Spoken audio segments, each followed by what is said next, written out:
Everyone, can you guys hear us? I guess that's a yes. All right. Welcome to our webinar. My name is Woody Deguchi. I'm Casey Wall. And this is about employee engagement, top down versus bottom up. All right. This is it's going to be interesting because we'll have some healthy debate. I'm hoping so. Yeah, I think before we got started, we were starting to get into it a little bit. So, I got my debating gloves on. Okay, all right. So are we going to clearly take sides on this, or is it going to be a little bit of morphing of opinions throughout? Or? No, I think we're equally balanced. I think. Okay. So I think we'll take sides sometimes on one side, sometimes on the other side. But, okay. But there should be healthy. So I'm debate. not Mr. Top Down, and you're not Mr. Bottom Up. Yeah. But I think I favor one side over the other. Okay. And you might be better taking the other one, the top down one. Let's see. Let's see what happens. All right. Well, thank you. Thanks everyone for allocating time to listen to us. And it's an interesting subject because employee engagement, of course, is a growing concern. Of course, when people aren't engaged, what happens, Casey? I think they leave ultimately, right? Yeah. But even before that, you go through the whole time period of you're trying to figure out why somebody on your team's not engaged, the productivity is going down.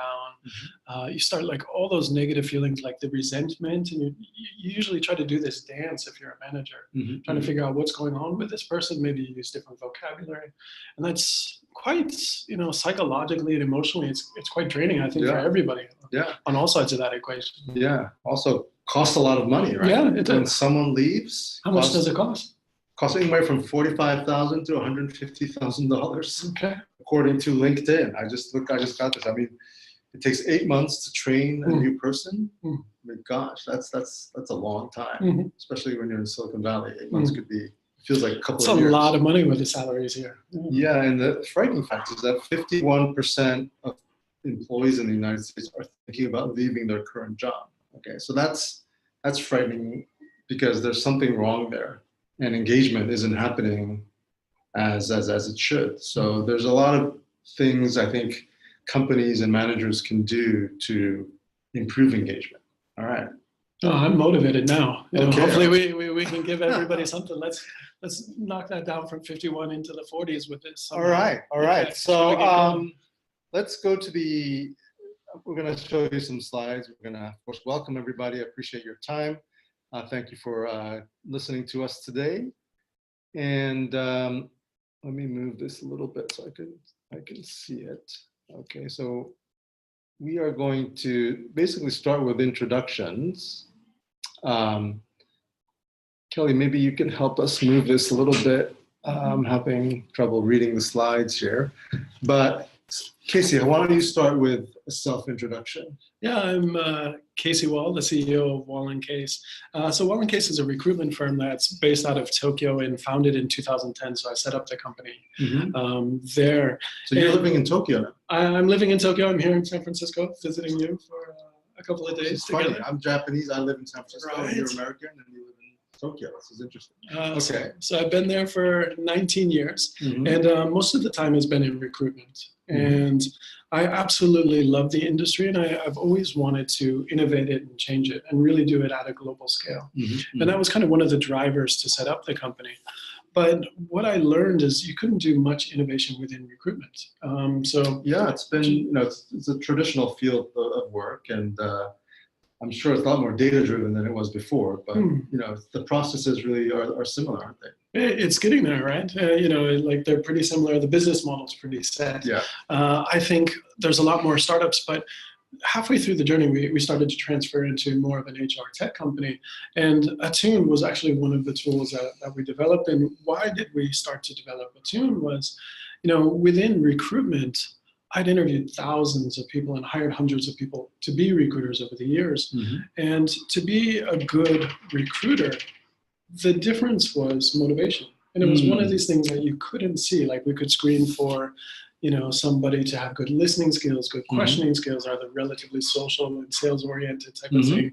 Can they drive in those KPIs to get enough candidates to come? So those were easy to screen, but that motivation to talk to a couple more candidates, to go meet a couple more clients. Mhm. That was the difference between somebody being good long-term or just not making it.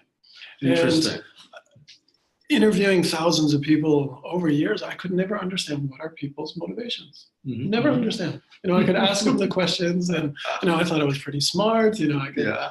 And they'll always give you the answer that they think they're. Sometimes, or they don't know, or we use different vocabulary. So this was kind of the heart and the origin of how do we create Attune. Let's find out people's intrinsic motivators, put it on top with HR tech, and this is where we've come. Got it. Okay, cool. I'll introduce myself. Awesome. Woody Degucci is my name. As you can tell from the video, I'm Italian. Thank you for laughing. So Degucci is a Japanese last name. It actually means exit in Japanese, which is a good startup name. I'm the head of global business development for Attuned, and I joined Attuned about a year ago now. The first thing I did was take a motivator survey for Attuned, which kind of intrigued me to join. I have a very interesting, I would say interesting, but a background around startups. I started my first company back in the dot-com boom, moved to San Francisco from Tokyo, and I've been here ever since and involved with a few good startups, a few bad ones, but now I'm here at a really good one. And hopefully it's even beyond that excellent one, right? All right. So, okay, so let's get to the topics of discussion. Okay, so I'm gonna move the slide one. Here we go. So we did the introductions already. What do we mean by top-down versus bottom-up? This is a term that we came up with, so not widely used, so we'll explain. Go through the pros and cons of what companies are doing today, and what can we do better to improve engagement is kind of the final talk. Okay, all right, so top-down versus bottom-up. All right, I've been waiting for this. Okay.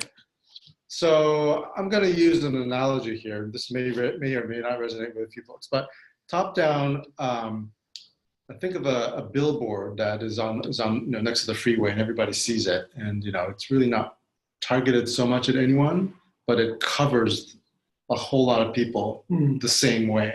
Okay, and bottom up is that ad that follows you around on various websites, and this one is trying to make me buy some pants, and every site I go to, it just kind of follows me around, and it talks to me personally about what I'm interested in.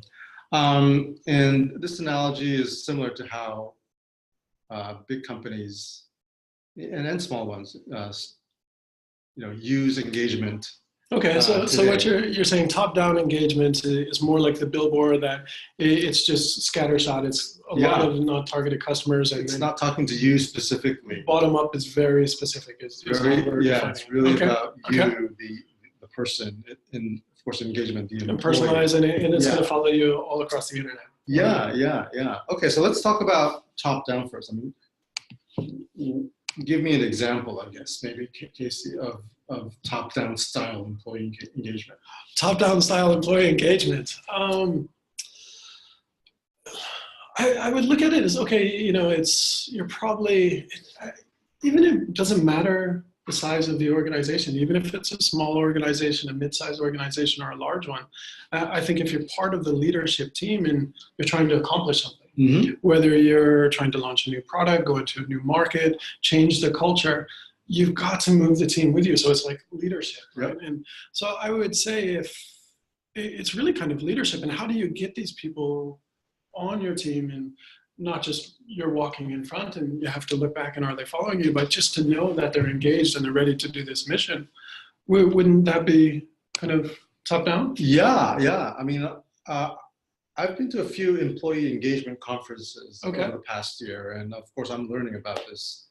And I've been at companies where they're doing some sort of engagement program, and top down. What I think of when I think of top down employee engagement, it's usually the top management with the HR team deploying some sort of program that first surveys all of the employees. Okay, so it's it's a big annual survey usually, and they gather the results. They ask the same questions to all people, similar to the ad, the billboard that you saw, and it gathers data, and they analyze the data, and they put together macro level, programs to try to improve engagement over time. And nowadays they do pulse surveys to see if that's going well or not going well. So you're kind of saying this like at a large organization, but what if it's smaller? What if you're on like a 30-person, 50-person, 100-person division? And maybe there is no kind of HR business partner there. Yeah. I mean, I think a lot of smaller companies don't use that type of solution. I would say it's mostly for large corporations. Smaller companies may use, I would say, different solutions that are not so enterprise, if you will. There's a lot more nimble solutions out there today that where smaller organizations could use. But it covers the entire team with the same questions, and they gather data and they put together action plans to improve engagement that they can measure over time. So I think that the methodologies of sending questions, gathering data, and putting together action plans are actually quite similar, even if it's a large company or a small company. I think the tools they use might be different. So kind of what you're saying is that the top down is driven by like HR or some sort of leadership team. And it's using a wide aggregate kind of base to gather data to understand what the engagement levels. Right. So it's the capture of data. How about like the motivation for engagement? So if you're on let's say the top, you want all of your team, all of your organization to be engaged, and you want to do practices to keep them engaged. Is that type of top-down engagement and drive and desire to get engagement and push, let's get everybody motivated and fired up and ready to go? Would that be top-down engagement as well, or? Yeah, I think so. Okay. I think so. I mean, I think, a lot of times what happens is, the programs that the management puts in place are, of course, targeting a specific problem that they identified from the surveys. Okay, so let's say you had a big company and there was people didn't understand the vision, or people didn't think that, didn't understand where the company was headed. So they decided, okay, well, we need to improve communication across the company, and the action plan by the top management would be, okay, let's do more town hall meetings. Let's communicate more frequently and better. And that's done throughout the year, and then we do another survey, and they would hope those numbers go up the following year. That's the typical way I would say the top-down engagement works. Okay. I think one of the measurement of engagement. Yeah. But how about the desire, like the desire to drive engagement? That's okay to come from the top. Yeah, absolutely. Okay. Absolutely. I mean, it's a big issue. I mean, it's an economic issue, I guess. It costs a lot of money to have disengaged people either leaving or staying. If they stay, they're not going to be as productive. And of course, that negative vibe is going to, it's going to be cancerous to the organization.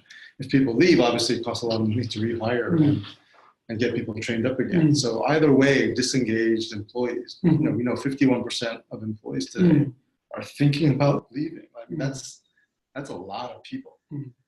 I think in Japan it was actually quite much higher, but possibly.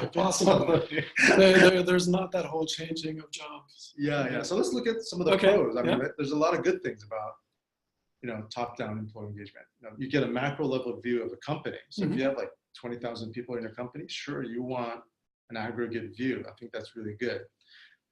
You do a periodic review at the corporate level so that you know what's going well in terms of the programs that you've implemented, and also what's not going well, where there needs a lot more work to be done.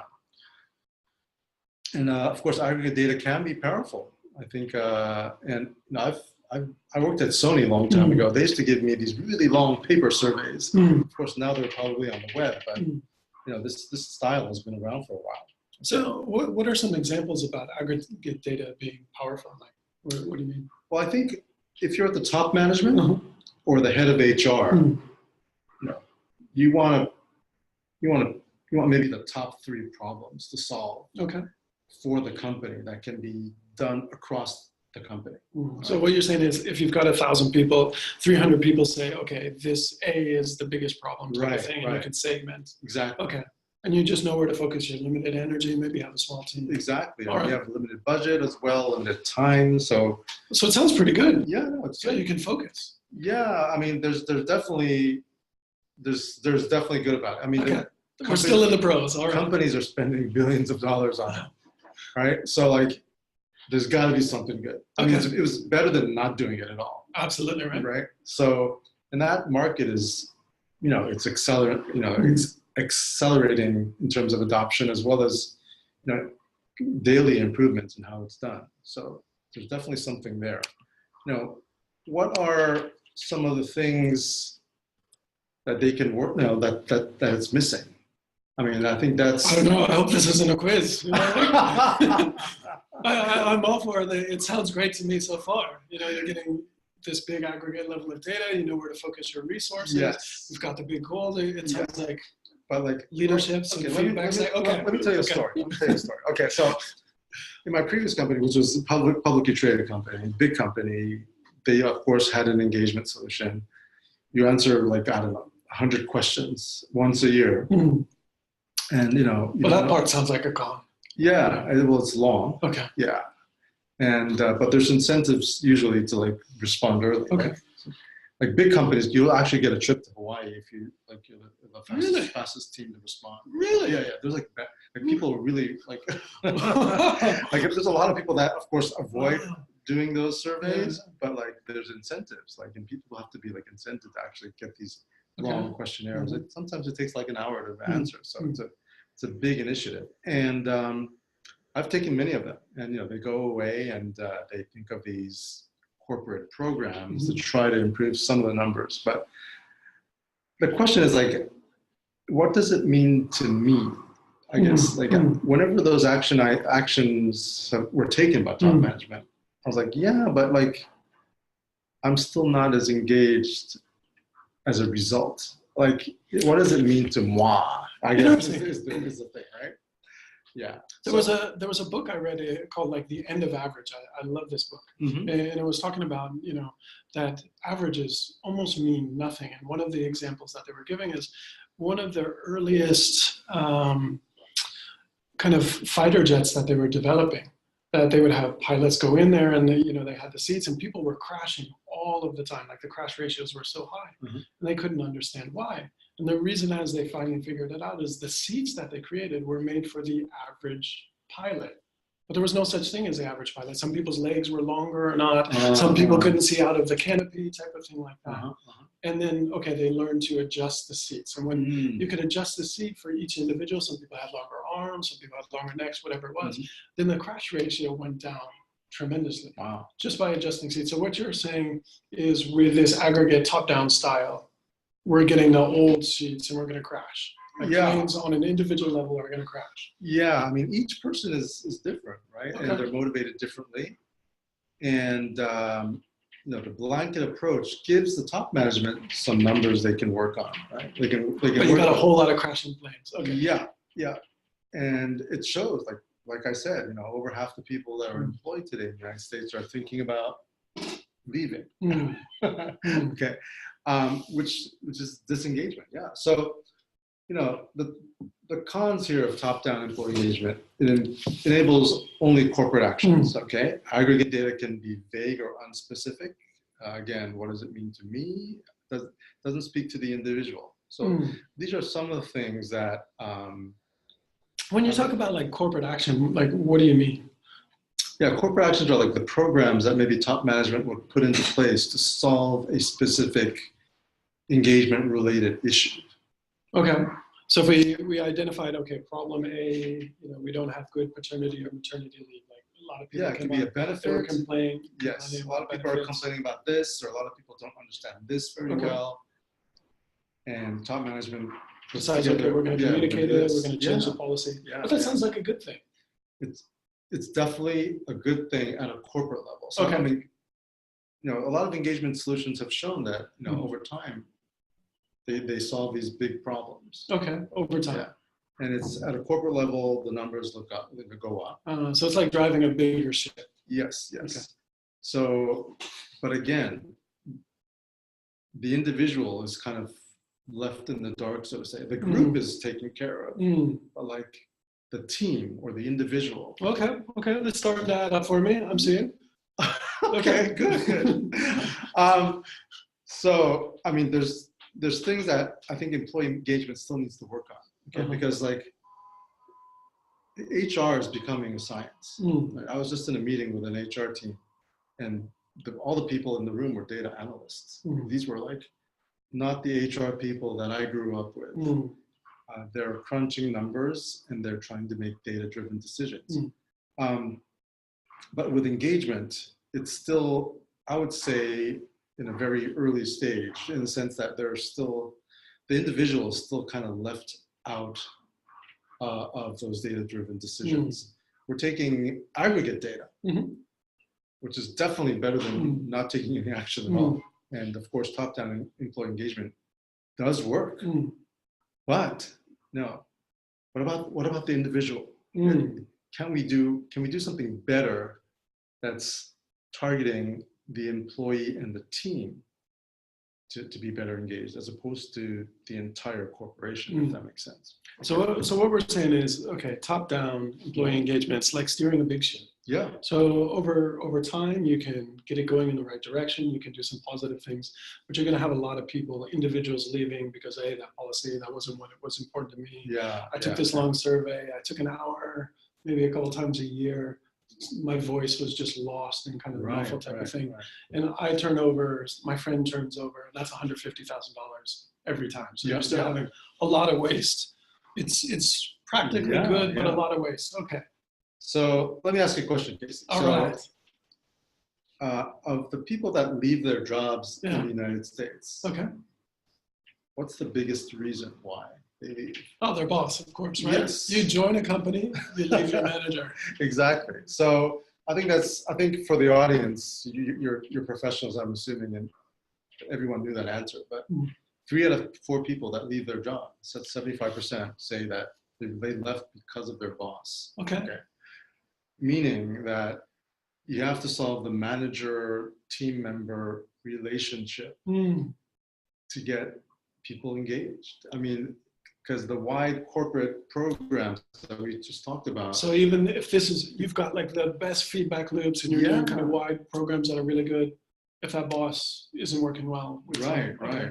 And, of course, to manage people takes time and experience. Right? No, it's art. I think it's art. Yeah.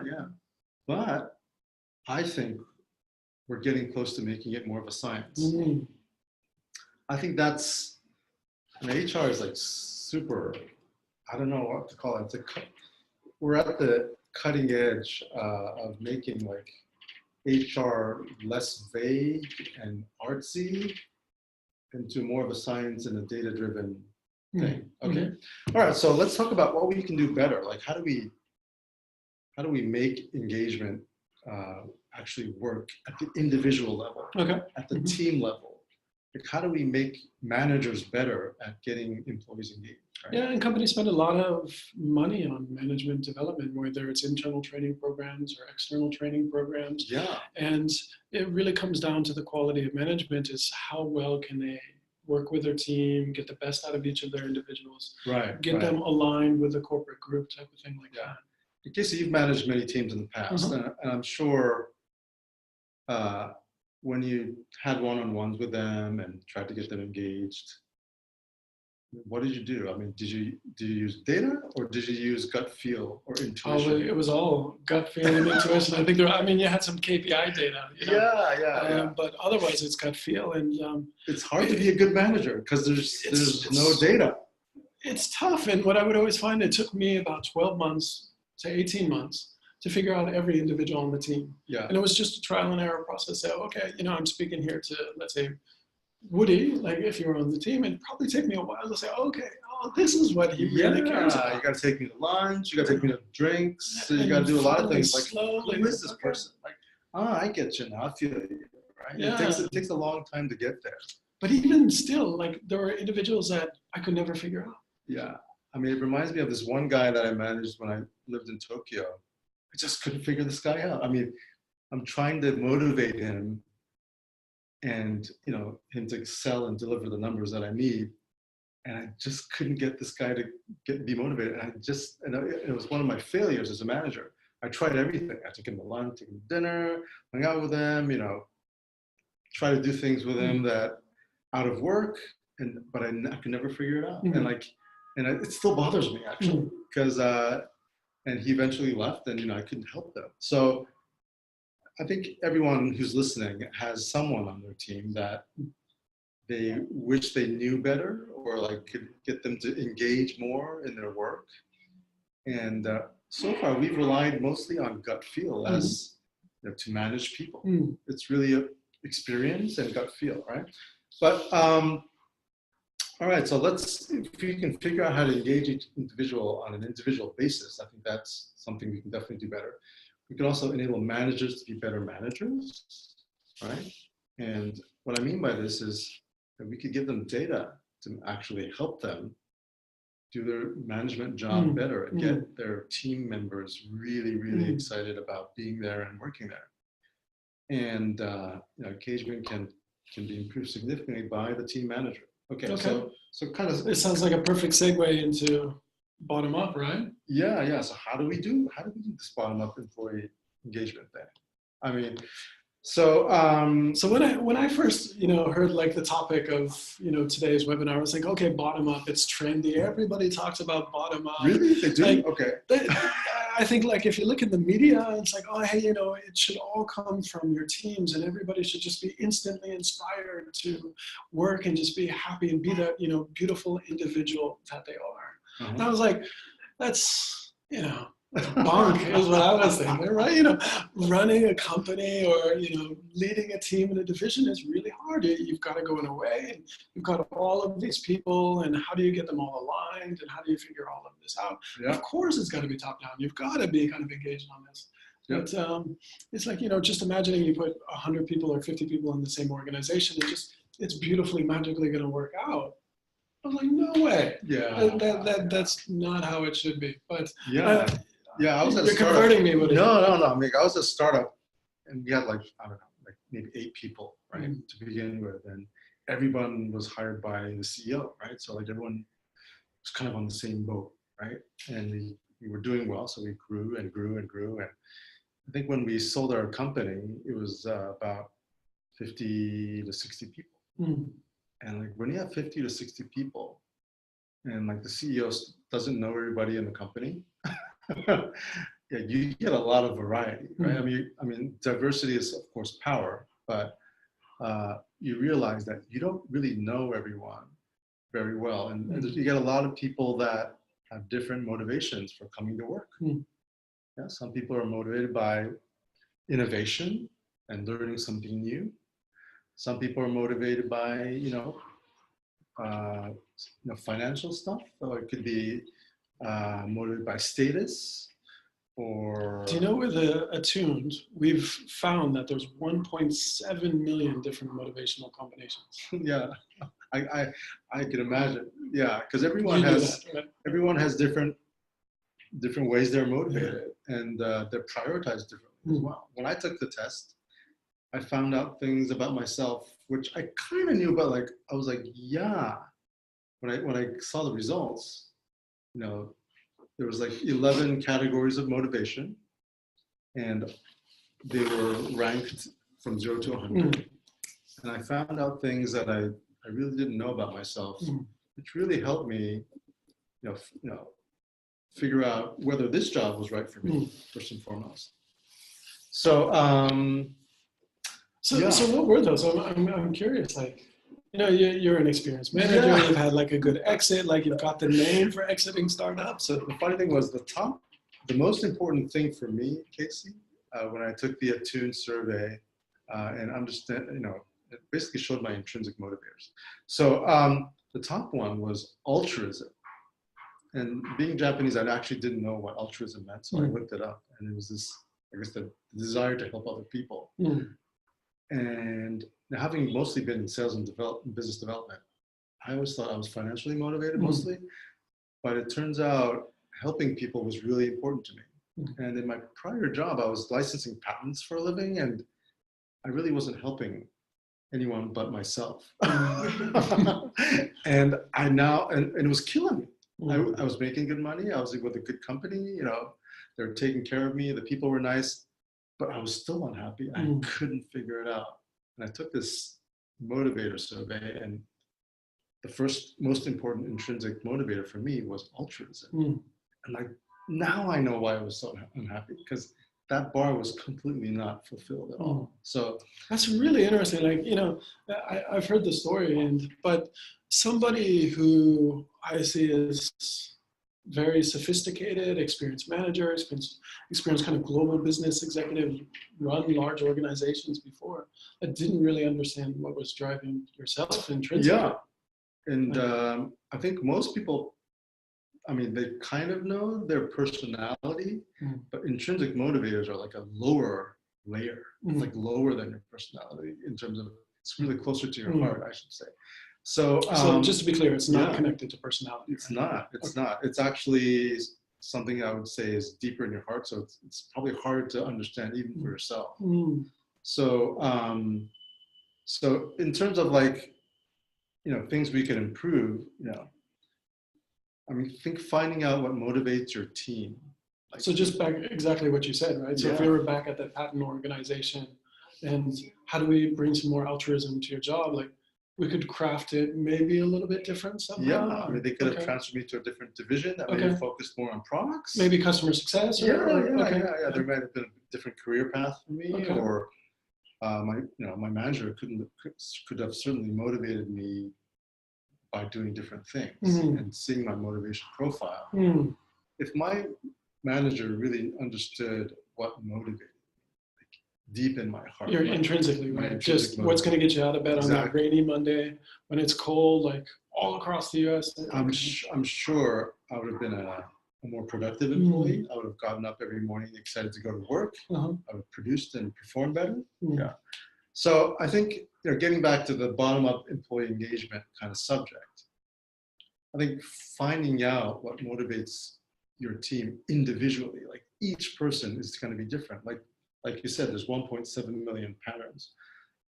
So it's really making that manager kind of team member bond much, much stronger. Yeah. So to go back, when people join companies, but they leave managers. So what we're trying to do is to break that so they stop leaving managers. So that old kind of truism is no longer there, right? Yeah. Okay. I mean, I think stopping them leaving is of course one thing, but of course getting them to engage and perform, and of course ultimately be happy employees. I mean, I think that's what we're really trying to do here. Okay. You know, these are some of the things about bottom-up employee engagement that we can do better here. But you know, find out what motivates the manager.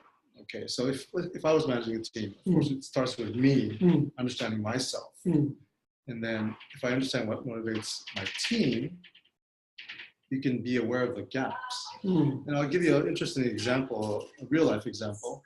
I'm not motivated by feedback, as an example.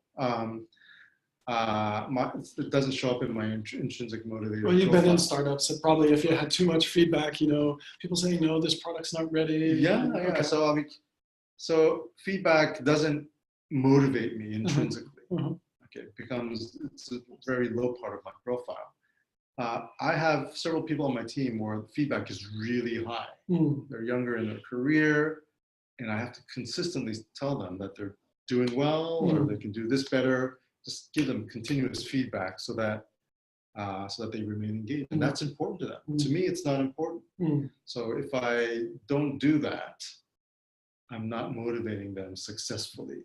Oh, totally. Like you were asking me about one-on-ones, and that was probably one of the most difficult kind of personality or profiles that I dealt with on one. So like similar to you, that my feedback intrinsically is not a high motivator for me. And but I would hire members on the team that I could see like they really wanted praise from me or to be encouraged, thing. And you know, Not that guy. Yeah, yeah. So if you don't know the gap, yeah. So, I mean, I think understanding the gaps between the manager and the team member, each team member, is really, really critical. And the fun part is this is actually starting to be a science. Like, so we did this with gut feel, like you said, like people manage with experience and gut feel. But now you can manage this type of, you can manage the individual members of your team using data.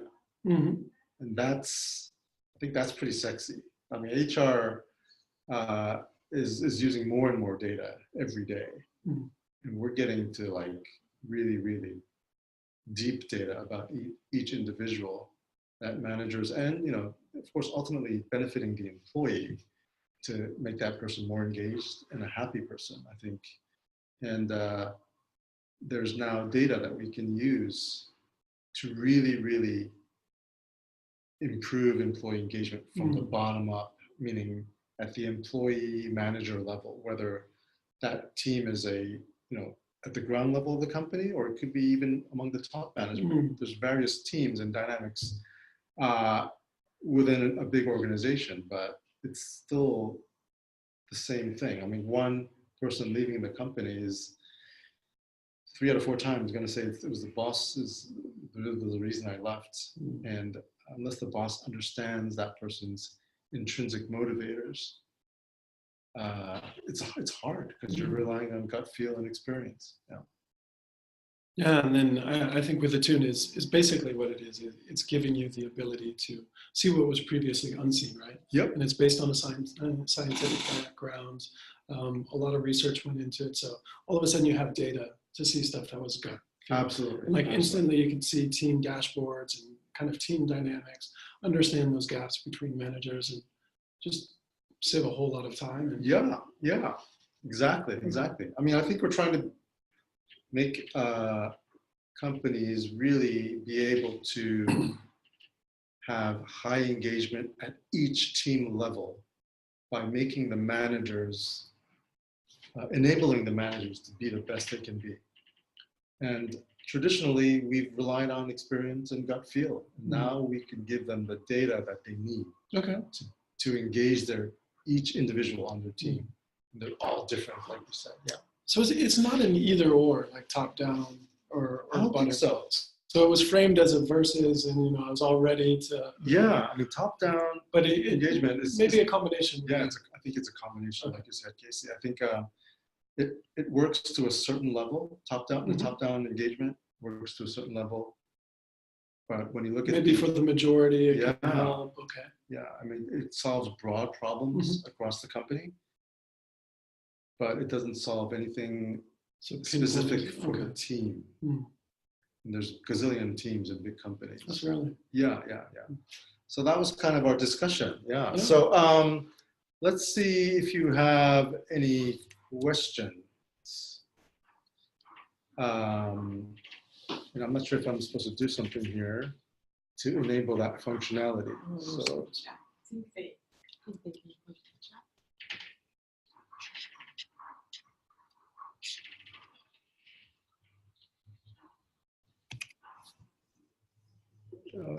Give us a second while we figure this out.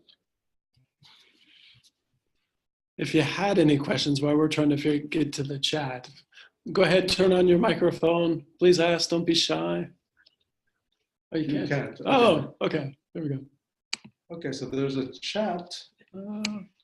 No, we were so close. Why don't we stop this share? Awesome. All right. Do you want to read it? I'll read it out. I've got American, so. From an HR perspective, it would seem that understanding employee values motivation is either directed from top down, MBO, so engagement is perverted to a specific emphasis, or done subjectively via people managers. This engagement is value adding, but doesn't address the need for business agnostic understanding of what is truly making folks tick. Perspectives from other folks on this call is welcome. So thank you, Corey, for that comment. Did anybody have any kind of questions that you would like to ask Woody or I?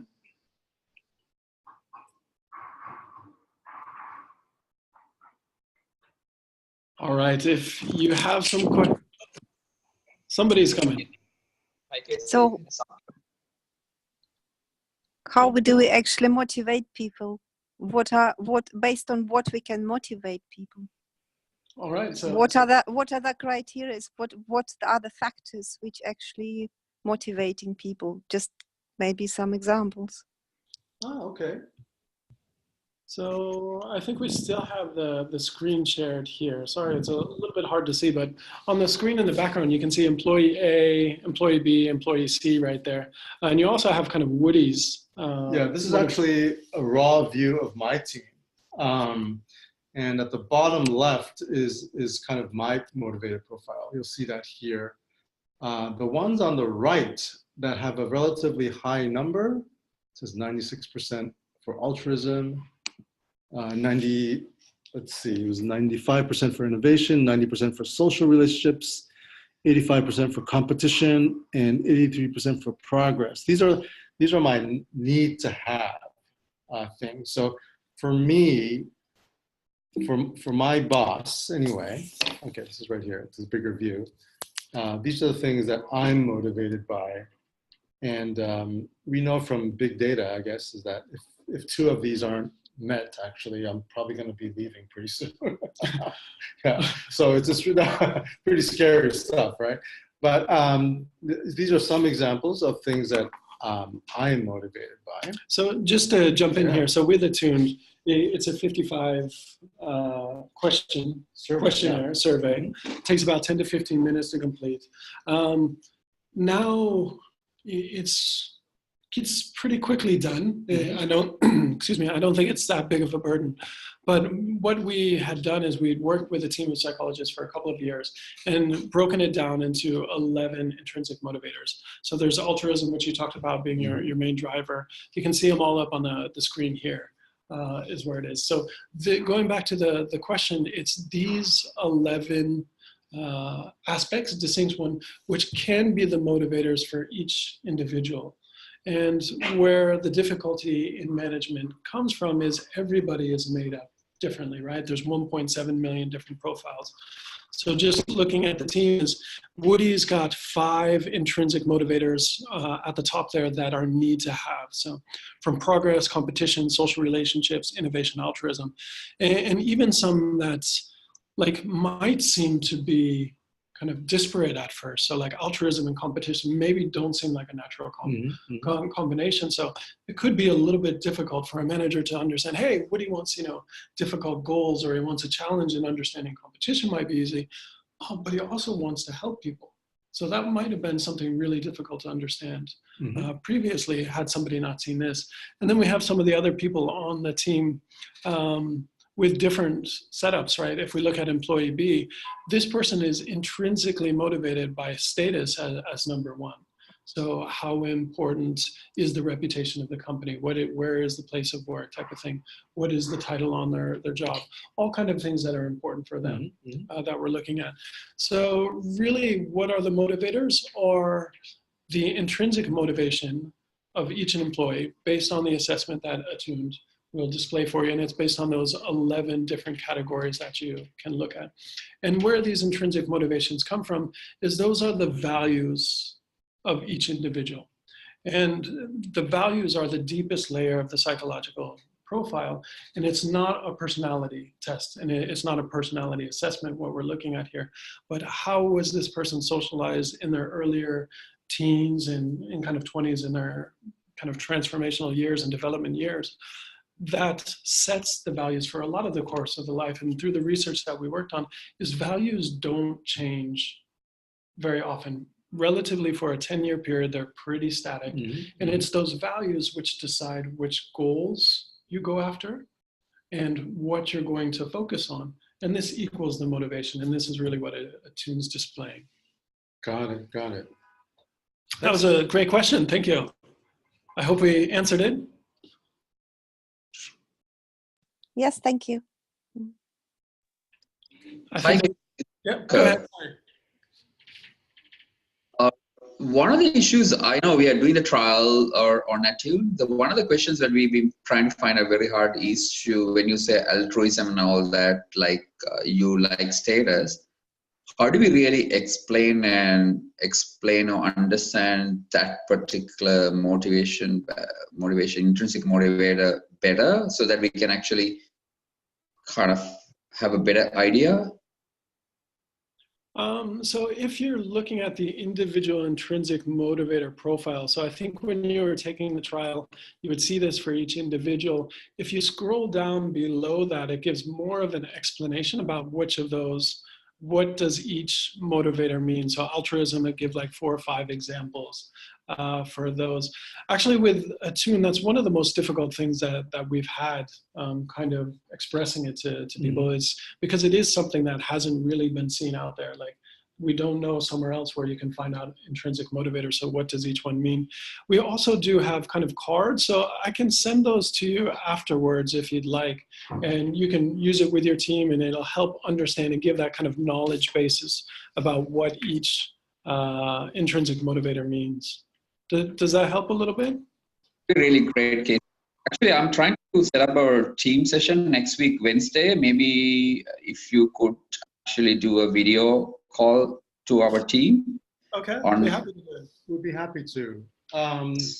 Shoot us an email. So this is paper. I think we still have this is kind of analog, but we'll have these for that we can kind of send over. What does altruism mean? What does autonomy mean? It gives the ideas of what it is, what's a need to have score means for that individual, what a neutral score means for that individual. So I think really what you're identifying is for to get the most out of this, so you can keep everybody engaged on your team and try to make that bond between managers and individuals stronger, is you have to have that base knowledge of, okay, what does each specific motivator mean? And okay, I know that knowledge, so this is how I can go about getting the best out of the team. So yeah, we'll definitely work with you on that.